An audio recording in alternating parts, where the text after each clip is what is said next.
है तो हम देखेंगे क्या डिस्कस कर रहे थे हम। देखिए यहाँ पर ये जो फोटो है, कितना सुंदर फोटो है। ये सुंदर इन सेंस आप देखिए, जैसे जब हमारे बुखार होता है हम थर्मामीटर डालते हैं मुंह में तो दिखता है कि हाँ 101 डिग्री बुखार है या कितना डिग्री बुखार है। उसी हिसाब से हम भक्ति कर रहे हैं तो हमें देखना चाहिए हमारी जो भौतिक इच्छाएं हैं उसका टेम्परेचर बढ़ रहा है या घट रहा है, ये चीज देखनी चाहिए। हमारी भौतिक इच्छाओं का अगर टेम्परेचर घट रहा है तो इसका मतलब है आप भक्ति में प्रगति कर रहे हैं। अगर बढ़ रहा है तो फिर कहीं ना कहीं गड़बड़ हो रही है, अपराध हो रहा है। तो इस चीज के लिए हमें खुद को कॉन्शियस होना चाहिए कि जो हमारा टेम्परेचर है बढ़ रहा है या घट रहा है।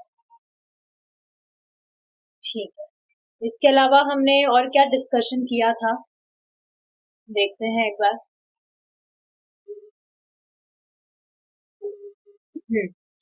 देखिए एक चीज तो ये समझ आ रही होगी कि भक्ति करने से हमारे जीवन का जो दृष्टिकोण है वो एकदम बदल गया है।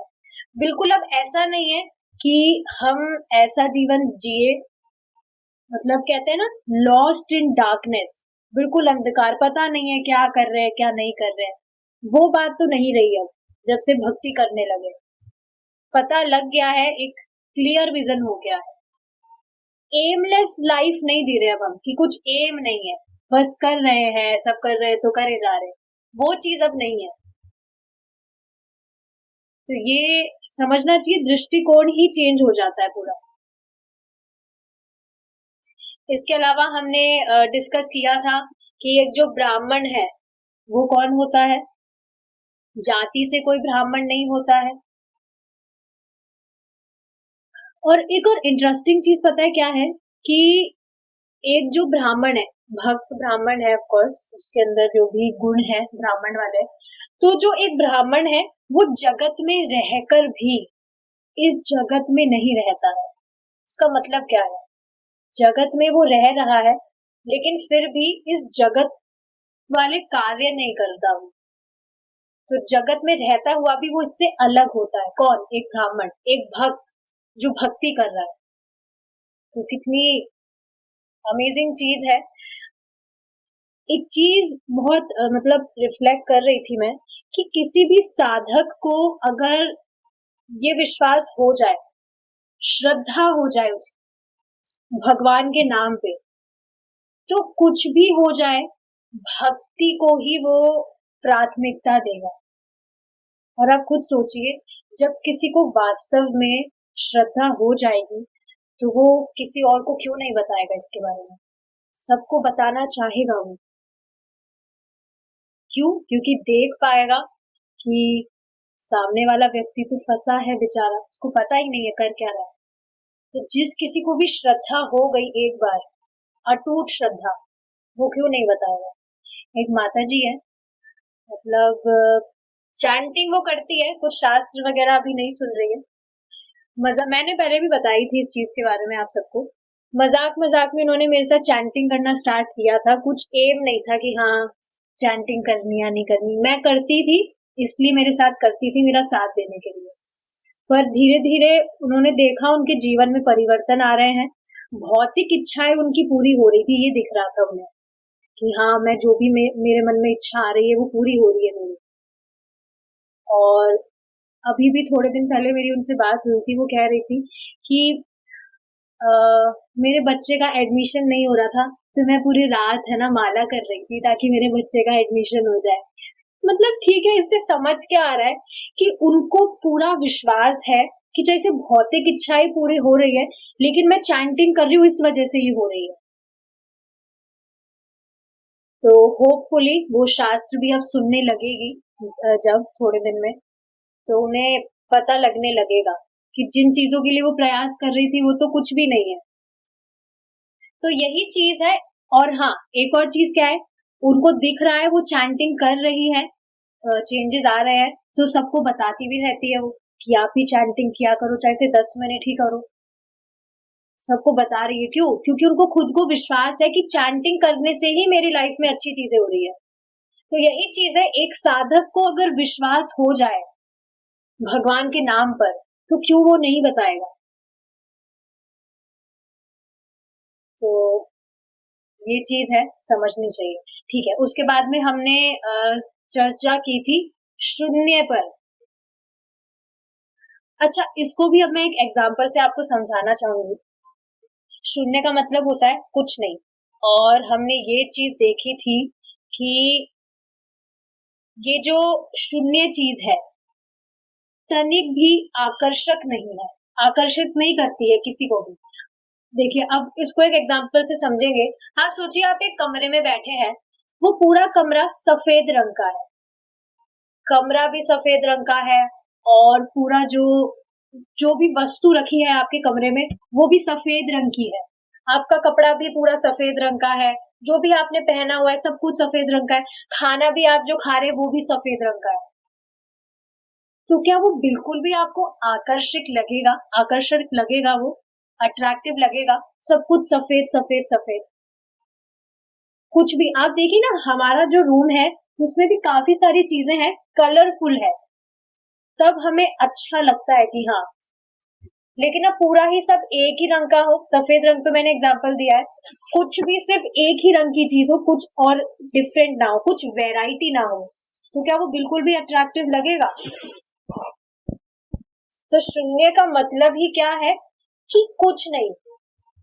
देखिए, व्यक्ति की ये धारणा होती है, जो शून्यवादी है, कि इस भौतिक जगत से दुखों की निवृत्ति का एकमात्र सल्यूशन है, वो क्या है? खुद के अस्तित्व को खत्म कर देना। अगर आप खुद के अस्तित्व को खत्म कर देंगे, तो ये जो भौतिक जो भी कार्यकलाप है, दुख है, उनसे भी आपकी निवृत्ति हो जाएगी। जैसे हमने एग्जाम्पल दिया कि ये जो डॉक्टर है, ये हंस के पेशेंट को बोल रहा है, लाइए मैं आपके प्राण लेकर आपकी सारी व्याधियों को समाप्त कर देता हूँ। आप खुद सोचिए ना, आप किसी डॉक्टर के पास गए, वो हंस के आपको बोल रहा है आंख में दर्द है, ठीक है मैं आपकी आंख ही फोड़ देता हूँ, ना आंख रहेगी ना आपके दर्द रहेगा आंख में। तो ये क्या बात हुई? लेकिन जो शून्यवादी है, उन लोगों की यही धारणा होती है कि अपने अस्तित्व को खत्म कर दोगे तो जो भौतिक दुख आपको प्राप्त हो रहे हैं वो अपने आप खत्म हो जाएंगे। तो इसी डिस्कशन को हम कंटिन्यू करके देखेंगे क्या है आगे। इसी प्रकार भले ही हम केवल सूक्ष्म अणु आत्मा क्यों ना हो, हम में भी वह सभी गुण विद्यमान है जो परमात्मा में है। तो हमने देखा था, समुद्र का हमने एग्जांपल लिया था कि एक पूरा समुद्र भी उतना ही खारा है, जितनी उसकी बूंद है वो उतनी ही खारी होती है जितना कि पूरा समुद्र होता है। उसी तरह से भगवान का जो भी अंश है, चाहे से वो किसी भी बॉडी में हो, वो भगवान का अंश ही है। ठीक है, तो चाहे से हम सूक्ष्म अणु आत्मा है, आत्मा का साइज क्या है, कितना छोटा साइज है, एकदम बारीक, लेकिन फिर भी हम में भी वह सभी गुण विद्यमान है जो परमात्मा में है। क्या गुण है परमात्मा में? सच्चिदानंद, राइट। हमारे शून्य होने का तो प्रश्न ही नहीं उठता, क्योंकि एक जीवात्मा के रूप में हमारे आध्यात्मिक गुण धर्म अपनी अनंत विविधता में वही है जो भगवान के है। तो शून्य होने का तो प्रश्न ही नहीं उठता है। किंतु यदि इस भौतिक जीवन में निराशा के कारण हम आत्महत्या कर ले, तो उससे हमारे दुखों का अंत नहीं होता है, अपितु हम और दूसरे दुखों को उत्पन्न कर लेते हैं। यदि कोई व्यक्ति आत्महत्या का प्रयत्न करता है किंतु उसमें सफल नहीं होता या किसी प्रकार बच जाता है, तो वह राज्य के विधान के अनुसार दंड का भागी होता है। उसी प्रकार प्रकृति के नियम आत्महत्या को एक अपराध का कृत्य मानते हैं। तो समझ रहे हैं, इस भौतिक मटेरियल वर्ल्ड में अगर है, कुछ भी दुख सता रहे हैं, तो उसका सोल्यूशन ये नहीं है कि आत्महत्या करें। देखिए सच में ऐसा होता है, आप देखिए ना, जो भी व्यक्ति है थोड़ा भी अगर निराश हो जाता है अपने भौतिक जीवन में, लास्ट वो क्या सोचता है, अब मैं आत्महत्या करूं। अच्छा, आप सब अपने अपने मत बताइए, व्यक्ति आत्महत्या क्यों करता है?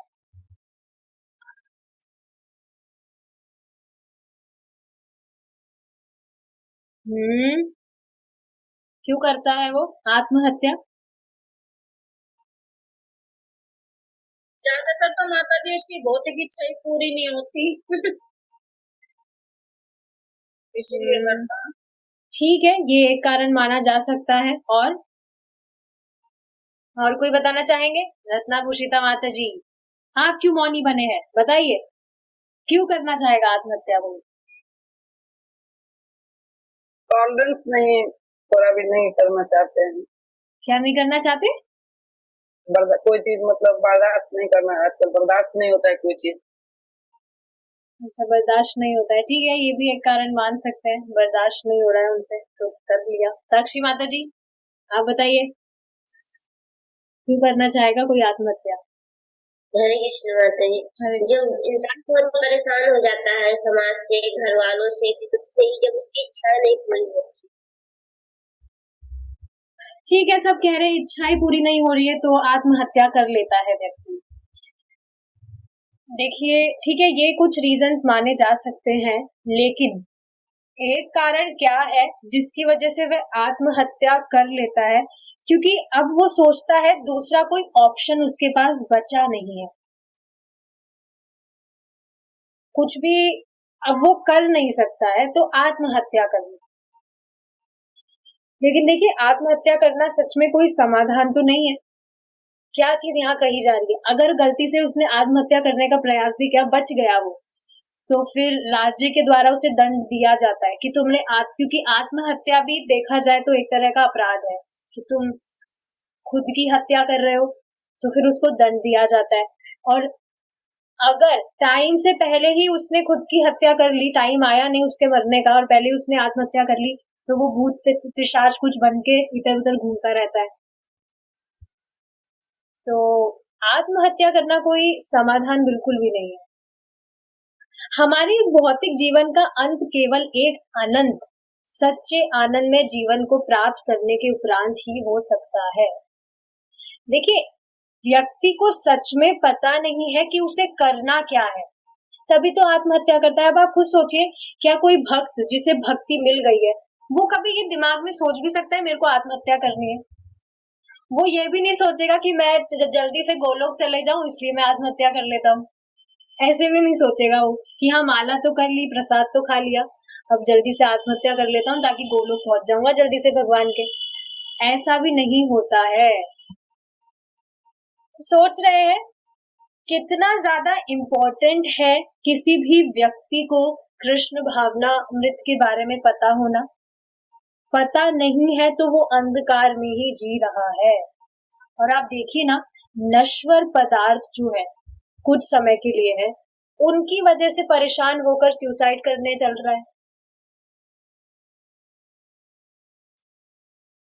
जबकि पता है वो तो नश्वर है। पता ही तो नहीं है उसको, वो समझता है परमानेंट हमेशा के लिए रहेगा, वो परेशान होकर सुसाइड कर रहा है। हमारे इस भौतिक जीवन का असल में अंत अनंत है। अनंत मतलब, ये कितनी प्रोफाउंड लाइन है ये। इस भौतिक जीवन का अंत सुसाइड करने से या सिर्फ मरने से नहीं होता है। मरेगा तो फिर से यहीं पर ही आएगा, जाएगा कहाँ? वो कहते हैं ना, चोर कहीं पर भी भागे पुलिस के हाथों तो आएगा ही, जाएगा कहाँ बच के? तो वही चीज है, कहीं भी अगर इस भौतिक जगत में अगर इस बॉडी से उसने ठीक है चला भी गया, वापस से दूसरे शरीर में तो इस जगत में ही आना है उसे। तो असल में अगर भौतिक जीवन का अंत चाहता है तो उसका अंत अनंत है। अनंत मतलब कि वो शाश्वत स्थिति को प्राप्त कर जाए, सच्चे आनंद में जीवन को प्राप्त करने के उपरांत ही हो सकता है। हमें केवल हताशा के कारण इस जीवन के दुखों का अंत करने का प्रयत्न नहीं करना चाहिए, अपितु हमें ऐसे कार्यों में संलग्न होना चाहिए जो हमें आध्यात्मिक जीवन की उच्चता प्रदान करें। तो देखिए, जो भी दुख आ रहे हैं उससे हताश होना कोई सलूशन नहीं है कि उदास हो गए, मुझे क्यों दुख परेशान कर रहे हैं, मैं तो कितना बेचारा हूं, कुछ नहीं हो सकता मेरा। इसकी जगह अपना जो स्पिरिचुअल लाइफ है उसमें प्रोग्रेस करने का ट्राई करना चाहिए। और ये चीज कब पता लगेगी? जब नॉलेज लेगा तभी पता लगेगी। आप खुद सोचिए ना, किसी व्यक्ति को कोई चीज बताई ही नहीं जाएगी तो उसे पता कैसे चलेगा कि उसे वो चीज करनी है? अभी जो भी माता जी है बहुत अच्छा प्रसादम बनाती है, खाना वाना सब बना लेती है। अगर आपको बताया नहीं जाता कि खाना बनाते कैसे, उसकी सही विधि आपको पता नहीं होती, तो क्या कभी बना पाते आप? नहीं बना पाते। तो पता चला, कुछ नॉलेज हमने लिया, तभी तो कोई चीज हम कर पाते हैं। इस वजह से सबको मौका देना चाहिए। देखिए, एक जो ब्राह्मण है वो हमेशा उदार होता है। उदार नहीं है तो ब्राह्मण नहीं है। देखिए, मैं बार बार ब्राह्मण कह रही हूँ तो समझ लेना चाहिए भक्त है। हमने ब्राह्मण का डेफिनेशन पढ़ लिया, कौन है असल में ब्राह्मण? जो भी भगवान की भक्ति कर रहा है वह ब्राह्मण है। तो ये नहीं है उसको बहुत ज्ञान हो गया तो बस वो अब अपने तक ही रखे, वो नहीं होता है ब्राह्मण। बाकी लोगों को भी बताए, सही दया तो यही है। मानव समाज में 4 वर्णों की रचना भगवान श्री कृष्ण द्वारा उन्नति की इस विधि को सरलता से प्राप्त करने के लिए की गई है।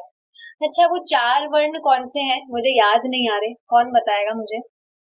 किन 4 वर्णों की हमने डिस्कशन किया था? ब्राह्मण, क्षत्रिय, वैश्य, शूद्र। ठीक है, देखिए 4 वर्ण है, ब्राह्मण, क्षत्रिय, वैश्य, शूद्र। देखिए, असल में ये जो 4 वर्ण है ये इसीलिए है, भगवान ने खुद ने इनकी रचना क्यों की है? श्री कृष्ण द्वारा उन्नति की इस विधि को सरलता से प्राप्त करने के लिए की गई थी। मतलब व्यक्ति भगवान की भक्ति में, कृष्ण भावनामृत में आगे बढ़ सके, इस वजह से ही की गई थी, उसके स्वभाव के अनुसार। कि किसी को बिजनेस करना पसंद है, ठीक है, बिजनेस करके भक्ति करे। देखिए, कुछ भी हम काम कर रहे हैं लेकिन उसके पीछे का मोटिव अगर भक्ति नहीं है तो फिर वो काम करना ही क्यों है? वो एक तरह से यूजलेस ही है। कोई भी व्यक्ति कुछ भी काम कर रहा है, अगर उसके पीछे का उद्देश्य भक्ति नहीं है तो वो काम फिर व्यर्थ ही है, नहीं ही करे फिर वो। जैसे किसी को बिजनेस करना पसंद है तो ठीक है, बिजनेस कर रहा है वो, लेकिन अब उसमें उतना नहीं फंस जाए कि अब भक्ति करने के लिए टाइम नहीं निकाल पा रहा हूँ, ये तो सही बात नहीं होगी। जिस प्रकार एक विद्यार्थी निम्न श्रेणी से उच्च स्नातकोत्तर श्रेणी में पहुंचता है, उसी प्रकार 4 वर्णों का कर्म विभाजन हमें चेतना के निम्नतम स्तर से उठाकर श्री कृष्ण चेतना के उच्चतम स्तर तक ले जाने के लिए किया गया है। आप खुद सोचिए, अगर कोई भी व्यक्ति है खुद को कह रहा है ब्राह्मण है तो ब्राह्मण क्यों है? कुछ भी किसी खुद को कुछ भी श्रेणी में वो बता रहा है तो उससे खुद को ये सवाल करना चाहिए कि मैं ये क्यों हूं, किस आधार पे मैं कह रहा हूं कि मैं ये हूं।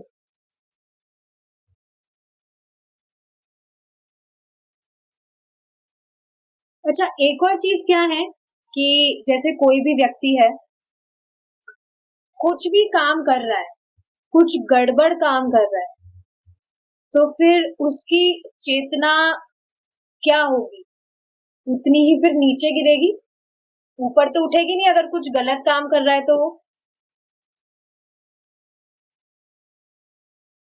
तो ये जो भी 4 वर्ण जो भी भगवान ने विभाजित किए हैं, उनका उद्देश्य यही है कि जिस भी स्थिति में वो है वहीं से उठकर अपनी चेतना को वो भगवान में लगाए और वहीं से ऊपर उठे, नहीं तो नीचे ही गिरेगा।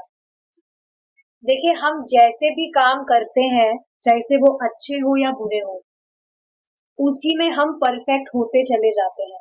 कोई खराब काम करेगा, खराब काम में वो परफेक्ट होके नीचे गिरता जाएगा। कुछ अच्छा काम करेगा, उसमें परफेक्ट होते वो ऊपर उठता जाएगा। ये चीज है।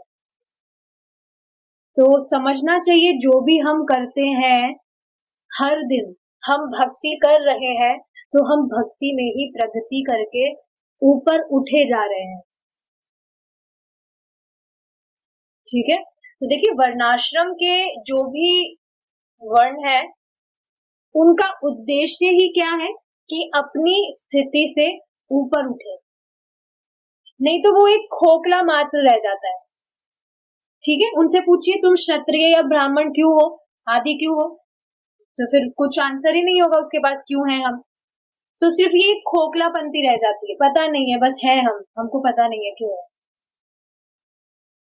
तो ये चीज समझनी चाहिए।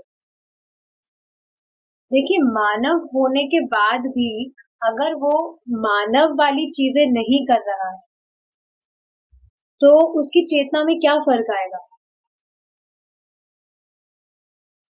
मानव वाली चीजें नहीं कर रहा है तो पार्श्विक चीजें कर रहा है, चेतना फिर और नीचे ही तो जाएगी उसकी।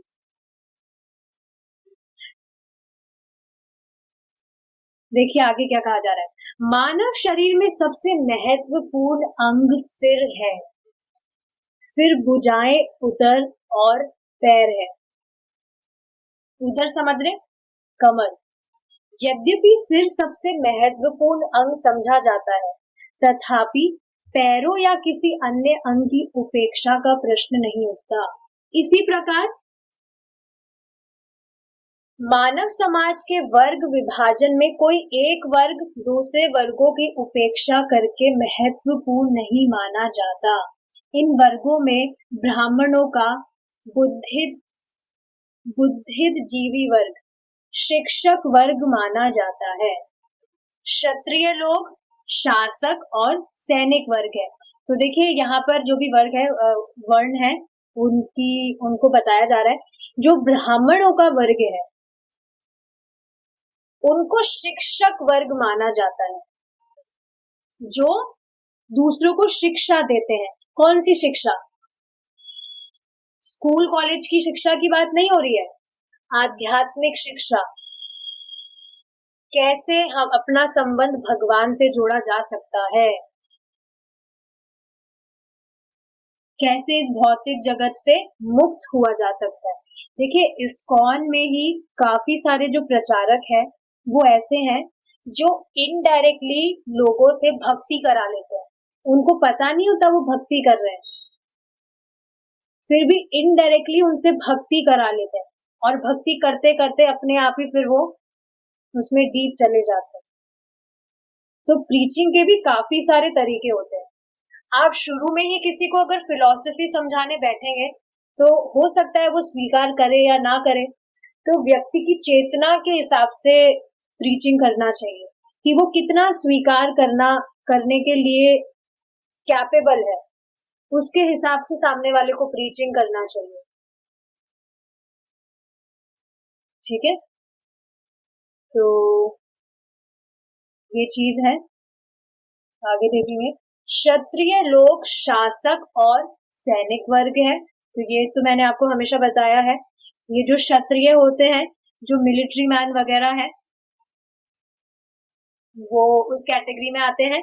वैश्य लोग व्यापार, व्यवसायी और कृषक वर्ग है। ठीक है, व्यापार वगैरह जो करते हैं। शूद्र लोग सामान्य श्रमिक वर्ग है। श्रमिक मतलब जो अधिक श्रम करते हैं। शूद्र लोग आप देखेंगे जो बेलदार वगैरह होते हैं, नीचे जो आते हैं वो मेहनत बहुत ज्यादा करते हैं।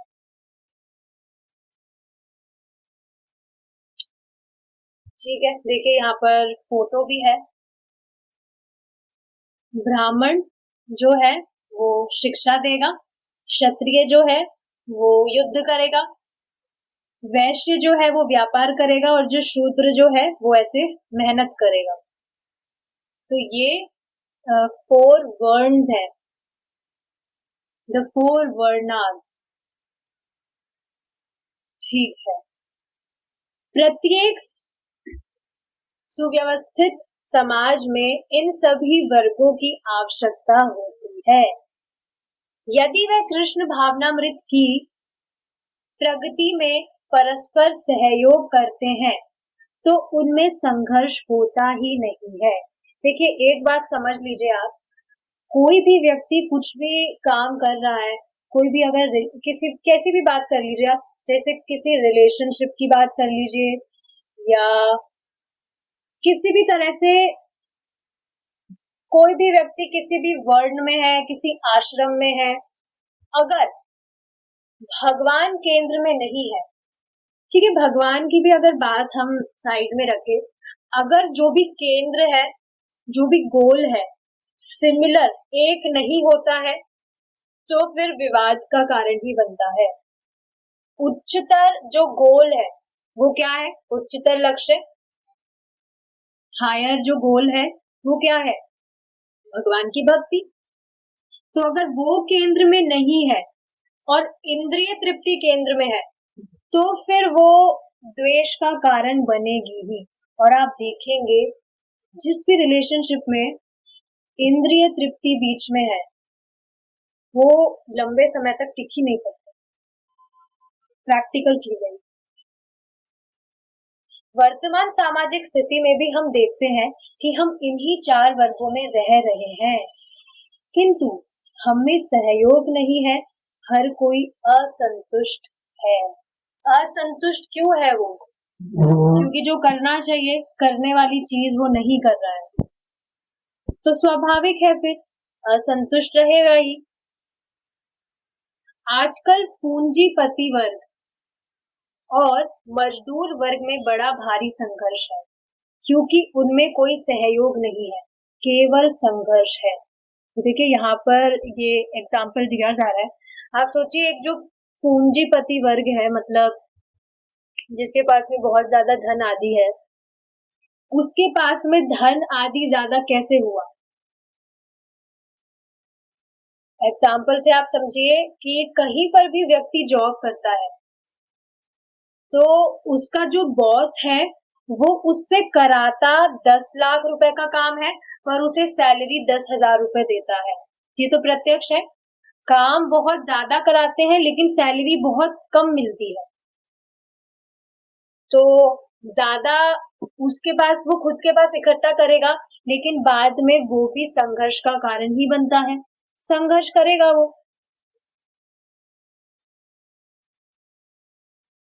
विभिन्न वर्गों में यह सारा संघर्ष कृष्ण भावना मृत के अभाव के कारण है। समझ रहे?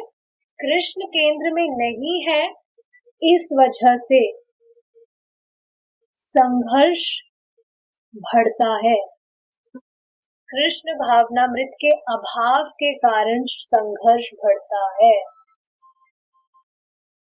आप खुद देखिए ना, जैसे बात आई केंद्र की, अगर किसी का गोल सेम भी है, भगवान केंद्र में नहीं है, कुछ एक गोल है, पर वो एक गोल भी लंबे समय तक तो नहीं रहता है, क्योंकि अंततोगत्वा है तो सब कुछ यहाँ क्षणिक ही। और जैसे जैसे व्यक्ति की स्थिति परिवर्तित होती है उसके गोल भी चेंज होते रहते हैं।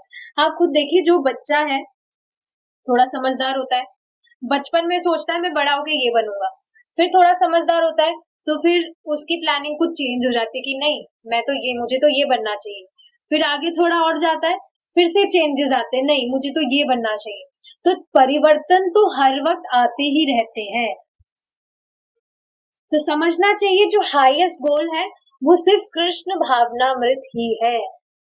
कृष्ण को केंद्र में, अगर आप देखिए ना, जो भी डिवोटीज हैं, अगर हस्बैंड वाइफ दोनों डिवोटी हैं, कृष्ण केंद्र में है, तो उनका जो जीवन है वो भौतिकतावादियों की तरह बिल्कुल भी नहीं होगा। झगड़े कहाँ होते हैं? जहाँ मटेरियल जो भी मटेरियल डिस्कशंस जहाँ होते हैं वो द्वेष का कारण बनते हैं। लेकिन कृष्ण केंद्र में है तो मटेरियल चीजें तो अपने आप पता है, ये तो गोल है नहीं, गोल दोनों का एक है, तो दोनों उसी चीज पर एक दूसरे को सपोर्ट करते हैं कि दोनों भक्ति में आगे बढ़े। प्रैक्टिकल एग्जांपल है, सुबह जो भी भक्त आते हैं प्राय सब डिवोटीज ही है, हस्बैंड वाइफ दोनों, प्रभु जी माता जी, तो सब एक दूसरे को सपोर्ट ही तो कर रहे हैं कि और अच्छे से भक्ति करें। वस्तुतः जब तक कृष्ण भावना मृत प्राप्त नहीं होता तब तक सहयोग की थोड़ी भी संभावना नहीं है। एक और चीज बताना चाहूंगी, जैसे काफी भक्त होते हैं जिनकी शादी होने के बाद में पता चलता है, भक्ति तब से करने लगते हैं, लेकिन वो भी उदासीन होने का कारण नहीं है कि हमारे पार्टनर तो भक्त नहीं है तो हम क्या करें, ऐसे नहीं सोचना है। वो भी भक्त बन सकते हैं। आपको पता है, जब भी परिवार में कोई एक व्यक्ति भी भक्त बन जाता है तो सभी सदस्य आगे जाके भक्त बनेंगे, ये गारंटीड है, क्योंकि वो व्यक्ति जो भक्ति कर रहा है उसकी भक्ति से सभी प्रभावित होते ही है। आप सोचिए ना, कोई व्यक्ति घर में है, एक व्यक्ति वो बहुत पॉजिटिव है, तो अपने आप ही बाकी जो भी सदस्य हैं धीरे धीरे उनकी चेतना में भी परिवर्तन आने लगता है। ये दृष्ट है, ये चीज आर्टिफिशियल चीज बिल्कुल भी नहीं है ये। और ज्यादा अगर ठीक है फिलॉसफी समझ भी नहीं पा रहे, प्रसाद तो डेली खा रहे हैं, प्रसाद खिलाते रहिए। प्रभु जी खुद बहुत सारे एग्जांपल्स देते हैं कि व्यक्ति सिर्फ प्रसाद खाने से, प्रसाद खा खा के चेतना में उसके परिवर्तन आने लग जाता है।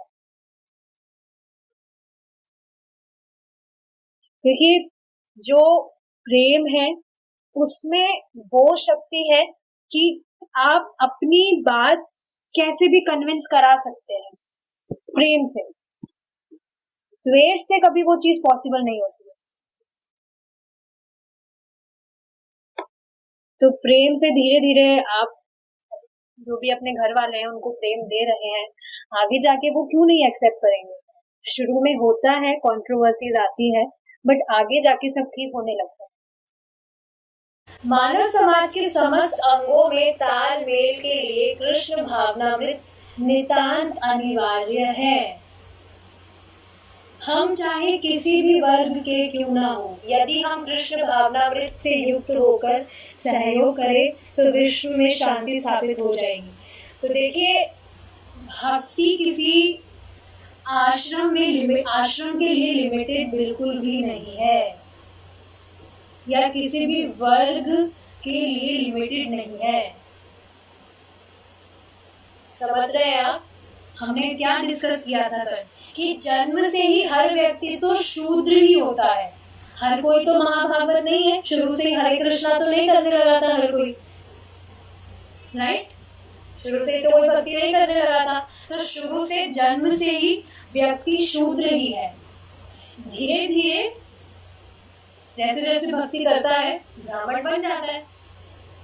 ब्राह्मणों की बहुत ज्यादा जरूरत है अभी इस जगत में, क्योंकि हर कोई शूद्र ही तो बना है। जाति की बात नहीं हो रही है, ये चीज क्लियर हो रही है। तो हम चाहे किसी भी वर्ग में क्यों ना हो, यदि हम कृष्ण भावनामृत से युक्त होकर सहयोग करें तो विश्व में शांति स्थापित हो जाएगी। इस प्रकार कृष्ण भावनामृत समाज के सभी वर्गों की एक अनिवार्य आवश्यकता है। अनिवार्य का मतलब समझ रहे हैं? कंपल्सरी, अनिवार्य है ये, अनिवार्य आवश्यकता, मैंडेटरी नीड। इसके बिना चल ही नहीं पाएगा और नहीं ही चल पा रहा है। श्रीमद् भागवत गीता का प्रत्येक अध्याय और प्रत्येक निष्कर्ष कृष्ण भावनामृत की ओर निर्देश करता है। श्री कृष्ण जो भगवत गीता के वक्ता हैं, सदैव अपनी व्यक्तिगत भक्ति पर बल देते हैं। देखिए क्या कहा जा रहा है, मन्मना भव मद्भक्तो मध्याजी मां नमस्कुरु मामे वैश्यसि सत्यं ते प्रतिजाने प्रयोष्यसि मे। ये प्रभु जी बहुत बार बोलते हैं ये श्लोक। हे अर्जुन, तुम सदा मेरा चिंतन करो, मेरे भक्त बनो, मेरा पूजन करो और मुझे ही नमस्कार करो। निसंदेह इस प्रकार तुम मेरे पास आ जाओगे। मैं तुम्हें यह वचन देता हूँ क्योंकि तुम मेरे अत्यंत प्रिय सखा हो। देखिए ये श्लोक जो है प्रभु जी बहुत बार कोट करते हैं, बहुत बार, because this is most important. वैसे सारे इम्पोर्टेंट श्लोक है गीता में, लेकिन इस पे ज्यादा फोकस क्यों किया जा रहा है, क्योंकि इसमें जो चीजें आपको करनी है, सिर्फ मतलब कुछ चीजें जो इस श्लोक में बताई जा रही है भगवान के द्वारा ही, वो ही चीजें आप फॉलो कर लीजिए और कुछ करने की जरूरत नहीं है। क्या? एक तो आप भगवान का चिंतन करिए। भगवान का चिंतन कैसे किया जा सकता है? भगवान की कथा सुन के और भगवान के नाम का जाप करके। देखिए ऐसा आज ही प्रभु जी बता रहे थे, ऐसा पॉसिबल नहीं है कि हम 24 आवर्स ही भगवान का श्रवण कीर्तन करते रहे। तो कम से कम ये चीज करनी चाहिए कि जो भी हम काम कर रहे हैं उसको हम कृष्णा से कनेक्ट करके करें। हमेशा इस बात का ध्यान रखें कि हम कृष्ण के सेवक हैं। किसी को कुछ जॉब भी करना पड़ता है तो हो सकता है जॉब का काम तो कैसे भगवान से कनेक्ट करें, लेकिन उस टाइम पर भी आप हमेशा ये चीज याद रखें कि आप भगवान के सेवक हैं। मेरे भक्त बनो, मेरा पूजन करो और मुझे ही नमस्कार करो।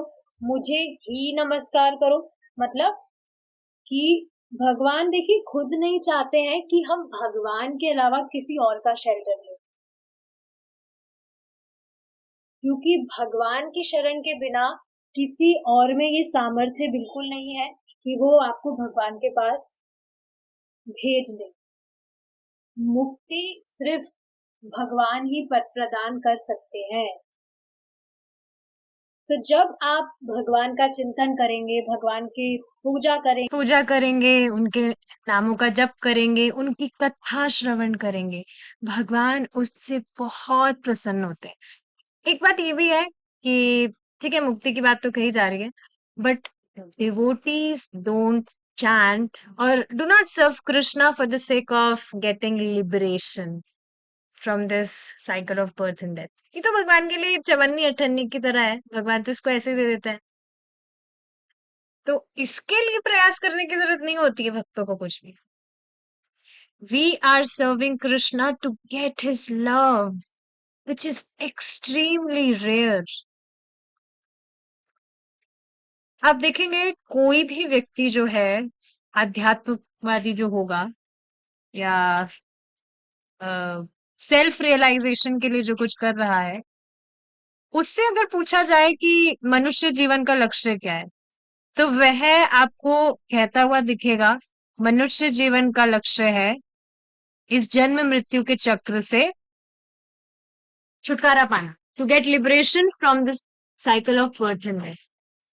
पर बहुत कोई रेयर ही ऐसा साधु होगा, कोई रेयर ही ऐसे साधु से आपको सुनने को मिलेगा कि इस मनुष्य जीवन का वास्तविक जो लक्ष्य है वह है भगवान कृष्ण का प्रेम प्राप्त करना, जो कि मुक्ति के बाद का स्टेज है। ठीक है, व्यक्ति मुक्त हो गया जन्म मृत्यु के चक्र से, ठीक है, मुक्त हो गया, उसके बाद क्या करेगा? तो ये बहुत इंपॉर्टेंट चीजें समझने वाली, और ये बहुत ही कॉन्फिडेंशियल बात है that devotees are serving Krishna to get his love and not for the sake of this rubbish liberation. ये एक तुच्छ इच्छा है। वैसे हाँ ठीक है, ये भी ठीक ही है, कम से कम व्यक्ति कैसे तो भक्ति करे, पर समझना चाहिए जो वास्तविक लक्ष्य है इस तरह से भक्तों का निस्वार्थ भाव से भगवान कृष्ण का भजन करने का, वह है उनका प्रेम प्राप्त करना। So this is quite amazing. तो ये बहुत इंटरेस्टिंग श्लोक है जो भगवान बता रहे हैं कि तुम मेरे भक्त बनो, तुम मुझे प्रणाम करो, और इस तरह से तुम जो भी भगवान कह रहे हैं, सारे जो भी कार्यकलाप है, तुम उससे मुक्त होकर मेरे पास आ जाओगे। सो दिस इज, अगर कहा जाए तो ये एक बॉटम, जैसे बोलते हैं ना, आज की क्लास की बॉटम लाइन है ये, तो ये बॉटम श्लोका है ऑफ भगवत गीता। भगवत गीता व्यक्ति इसीलिए, मतलब उसको पढ़ रहा है वो, तो यही चीज उसको समझ में आनी चाहिए कि वह भगवान कृष्ण का भक्त बने, वह भगवान की सेवा करे, भगवान को प्रणाम करे। वास्तव में गीता पढ़ने का उद्देश्य ही है कि वह भगवान कृष्ण का भक्त बने। लेकिन आप देखेंगे उसके बाद में भी जो लोग हैं, बहुत सारे लोग आपको दिखेंगे भगवत गीता पढ़ते हुए, पर फिर भी बहुत ही कम है जो ये बात समझ पाते हैं कि मैं भगवान का अंश हूँ, I am fragmental part of Krishna, and my only responsibility is to become Krishna conscious, because I am eternal servant of Krishna, and I can only get satisfied by serving Krishna. So this is really amazing. और यह व्यक्ति भक्तों के संग में ही जान पाता है। नहीं तो देखिए, जो भी व्यक्ति इस तरह से अकेले गीता पढ़ता है, वही तो नहीं समझ पाता है, और फिर वही वह भक्ति भी नहीं कर पाता है भगवान कृष्ण की। तो समझ ही नहीं पाया भगवान का भक्त बनना है भाई। इसीलिए गीता पढ़ने का बेसिकली यही उद्देश्य है कि व्यक्ति भगवान का भक्त बने। So all right, now we will stop our discussion here and we will discuss it in our another class. We'll continue it if Krishna is willing. Srila Prabhupada ki jai, Nitai Gaur Premanande.